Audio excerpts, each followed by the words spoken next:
Hello, everyone. Welcome to discussion 5. Today is iterators and iterables. And first things first, before we get started, congrats on finishing your first midterm. Give yourself a pat on the back. If you don't have some water by your desk right now, go get yourself a glass of water, take a big sip. Make sure that you are taking care of yourself. Proud of you. Okay, moving on. Announcements. So we have our weekly survey due tonight, Monday, 2:15. Then lab 4 is due on Tuesday, as is project 1. And only 2 slip days are allowed for this project. And lab 5, which is due on Friday, has mandatory attendance. And one important thing to note is that during lab 5, we're going to go over part of the solutions to project 1, which means you cannot attend a lab section this week until you've submitted your project. If you attend a lab section and then submit your project, you will be flagged for academic dishonesty. So just don't do it. Make sure you have finished up your project before you come to a lab, and then we'll get to go over the solutions. So yeah, and now we're going to redirect you to Anjali's video from last semester because the first 3 parts of this worksheet are actually the same. So I will give you a second to follow the link in the description of this video and go watch Anjali's video, and then we will come back together to do the last problem. So have fun with Anjali, she's the best. Hopefully you had the greatest time ever with Anjali going over the first part of this worksheet. And now we're going to go over this extra problem, which actually covers DMS, or dynamic method selection, and casting. So we will just go over the intro to this problem, and then I'll give you a second later to go over it by yourself. For each line in the main method of our test people class, if something is printed, write what it is next to the line. And if the line causes an error, write whether it's a compile time or runtime error, and then proceed as if that line were not there. So I'm going to walk us through the classes we have to work with. First, we see we have a person class. And so the person has a name and an age, and the constructor sets up these variables for us. We also have a method that has a signature public void greet that takes in a person named other. And when we execute this method, we print hello, other person's name. Then we see grandma extends person. And so remembering class inheritance, a class extends another class. So grandma would be the subclass and person is the parent class or superclass. We see that the grandma constructor actually calls person's constructor by doing super of name and age. And so grandma will call person's constructor, which similarly sets up those name and age variables that grandma has inherited from person. And we see grandma overrides the person's greet method, and it has the same signature, public void greet person other. That's what it takes to override something. They have the exact same signature. And the overridden method here in the grandma class prints hello, young whippersnapper. We also see that we have a method public void greet that takes in a grandma other. And so this one does not actually override the one in the person class because it takes in a different parameter. Here we take in a grandma. And so when a grandma is greeting another grandma, the grandma will print, how was bingo? Other grandma's name, question mark. And that is the classes. We also have this test people class. And so your task is to walk through the main method and see what happens after every line. So I'll give you a second to pause this video and do it by yourself, and then we will go over it in detail. So pause and play. Glad to have you back. Hope you had a good time doing this, and we're going to walk over it together. So in the very first line, we say the variable n is of static type person, or in other words, it's declared as a person. And so Java sees this as like a box that can hold people, a memory box that holds people. And dynamically, n points to an object that is also actually of type person. And this is Neil, and Neil is a 12-year-old. Super cool. Then we see we declare a, which again is of static type person. And so Java sees this as a memory box capable of holding people. But dynamically, a is actually pointing to a grandma object. And so this grandma is named Ada, and Ada is 60 years old, still youthful. Then we have a V, which is a grandma statically, and also a grandma dynamically. Sorry, this pointer is coming from that memory box. And so this is Vidya, and Vidya is 80 years old. Finally, we say Al is statically typed as grandma,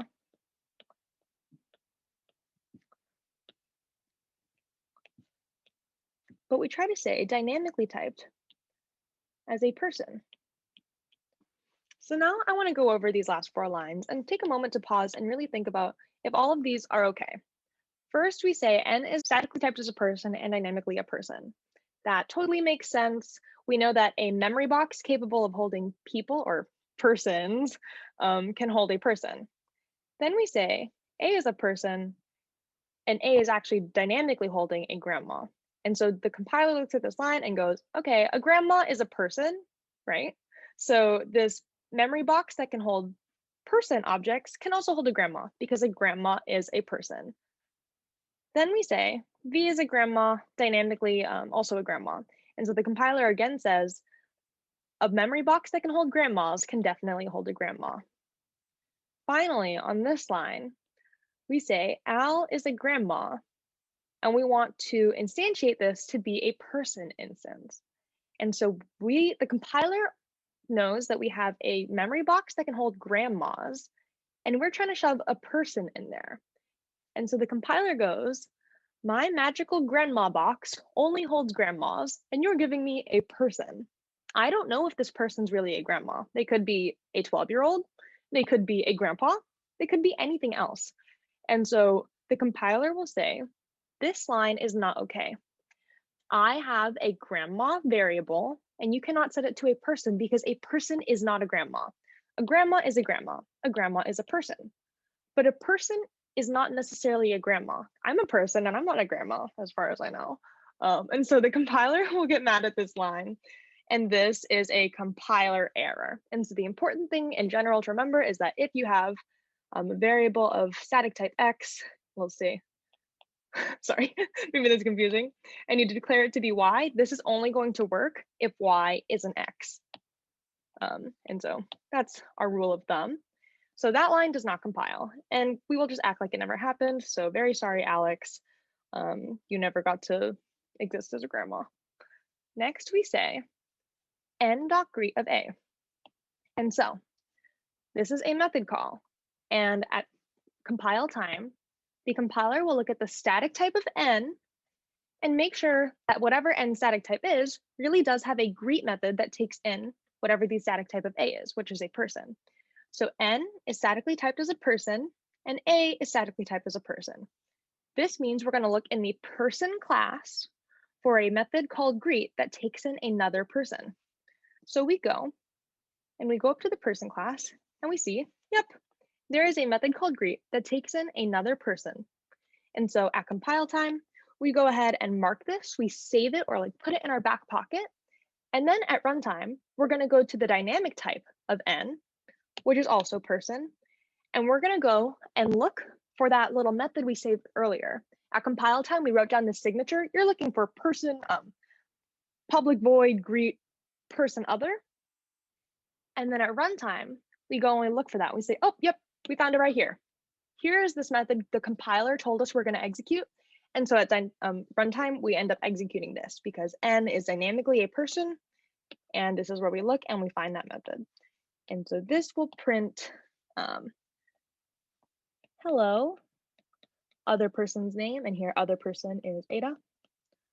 Cool. Then in the next line we say n.greet v.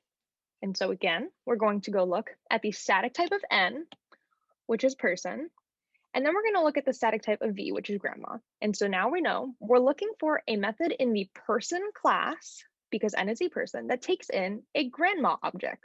And this method should be called greet, and it takes in a grandma. And so we go to the person class because n is a person, and we're looking for a method called greet that takes in a grandma. And we don't see exactly that, but we see a method called greet that takes in a person. And if you recall, a grandma is a person, which means any method that takes in a person should be able to take in a grandma because a grandma is a person. And so a grandma should be able to do whatever a person can do. Therefore, we know these methods that take in person objects should be able to work with grandmas because grandmas can do everything persons can do. Very cool. And so at compile time, we go ahead and save this method. We mark it in our pocket. Then at runtime, we go to the dynamic type of n, which is also person. And we go look in that class for a method matching the signature we saved earlier, which was public void greet person other. and we execute this. And so we get hello other.name. In this case, other is Vidya or V. So we say hello Vidya. Super cool. Now on the next line, we say v.greet a. And so the compiler again is going to go look at the static type of V, which is grandma, and then look at the static type of A, which is person. And it will say, okay, we're looking in the grandma class because V is a grandma for a method called greet that takes in a person. So we go to the grandma class and we see, yep, here is a method public void greet that takes in a person. And so at compile time, we will write this down. We're going to save explicitly public void greet person. We put that in our pocket. Then at runtime, we go to the dynamic class of Vidya or V, which is grandma. So we go to the grandma class and we look for a method that matches the signature we saved earlier, which was public void greet person. And we execute this method because we find it right here. And so we print hello young whippersnapper. And I'm too lazy to write the whole thing. And so this is super important. I want us all to take a moment and pause. We all knew that A was dynamically actually a grandma. And so some of us might feel this like gut instinct of like, oh, well then at runtime, obviously like V is a grandma and she's greeting another grandma. So we're gonna print, how is bingo Ada? But we need to understand that the compiler only sees the static type and A was statically typed as a person. So at compile time, we went ahead and saved this method that took in people. And at runtime, we're going to do whatever the compiler told us to do. If the compiler told us you're going to execute a method public void greet person, at runtime, we will listen to that and we're going to follow those instructions. And so even though you might think, oh, well, obviously like a grandma greeting this grandma A should print how was bingo, the compiler at compile time saw the static type and saved this one instead. So make sure to catch that. But what happens in the next line? So this time we cast A to be a grandma. And so very quickly, let's think, does this cast work? The compiler sees A is of static type person. And we're telling the compiler, hey, trust us. This magic memory box that only holds person objects is really holding a grandma. And the compiler goes, okay, I guess that's conceivable. Like it's totally possible that a box that holds persons is holding a grandma because a grandma is a person. So this line works. In other words, because a grandma is a person, A could possibly be a grandma and this cast is okay. So for this line and this line only, we view the static type of A as grandma. Now we carry on the rest of the line. So again, we go to the static type of V, which is grandma, and we look for a method called greet that takes in grandmas because remember, A is now statically typed to be grandma for this line. So the compiler is going to look in the grandma class for a method called greet that takes in grandmas. We go look and we actually see this. So we save this and put it in our back pocket. The compiler writes down, okay, runtime, you're going to do a method called public void greet grandma. At runtime, we go to the dynamic type of V, which is grandma, and we go look for a method that matches what we saved at compile time, which was public void greet grandma. And we see it right here. So we execute this line. Oops. What's that? So now we have, how was bingo? Ada. Awesome. And so maybe this is sort of matching what we expected. And this is all because we casted A to be a grandma. So at compile time, we viewed the static type of A as grandma.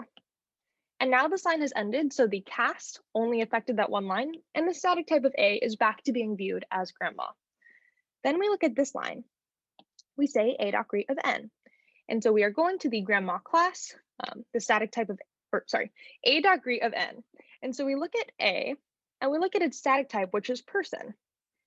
So we are going to look in the person class for a method called greet that takes in whatever the static type of N is, and here that is also person. So we go to the person class, look for a method called greet that takes in a person. We do in fact see this, so we put that in our back pocket, we save it, and then at runtime, we go to the dynamic class of A and go look for a method that matches what we saved at compile time, which was public void greet person. And so this is an interesting behavior because the static type of A was person. So that's where we looked at compile time. Now at runtime, we're realizing the dynamic type of A is actually grandma. And so at runtime, we start in the dynamic type and look for a method that saves the one we found earlier, which was public void greet person. So in the grandma class, we're looking and we say, yep, there's the public void greet person that the compiler told me I was going to execute. Let me go ahead and do that. And so a.greet of n will print, hello, young whippersnapper. I am omitting the young because I am lazy and my hand hurts. Very cool. And so that's what happens at that line. Then in the next line, we again go to the static type of A, and we look for a method called greet that takes in V, or the static type of V, which is grandma. And so the static type of A is person, the static type of V is grandma. So we look in the person class for a method called greet that takes in grandmas. In the person class, I see a method called greet that takes in person objects.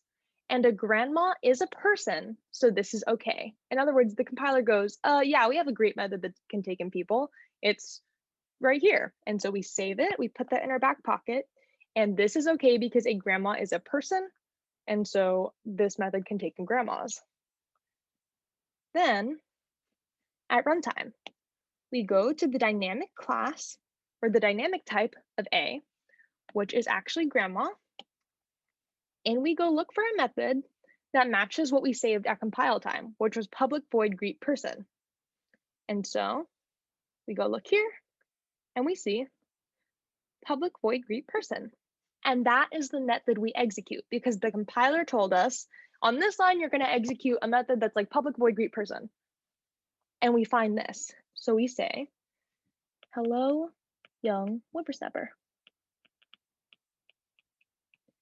And again, you have to be careful and do this whole process because if you were just going based off your gut instinct, you might have said, oh, well, A is a grandma and she's taking, she's greeting another grandma V, looking at the dynamic types here.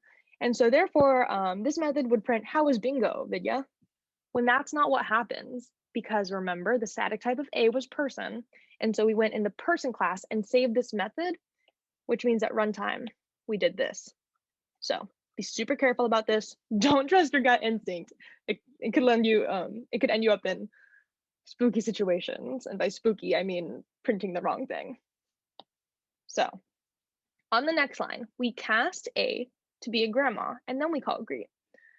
So for this line, first let's make sure this cast actually works, right? The compiler sees that A is statically typed to be a person, and we're telling the compiler, hey, trust us, this person is actually a grandma. In other words, your magic memory box that only holds person objects is really inside there holding a grandma. And the compiler goes, okay, I guess this is reasonable because a grandma is a person. So the thing that's in this person box could possibly be a grandma.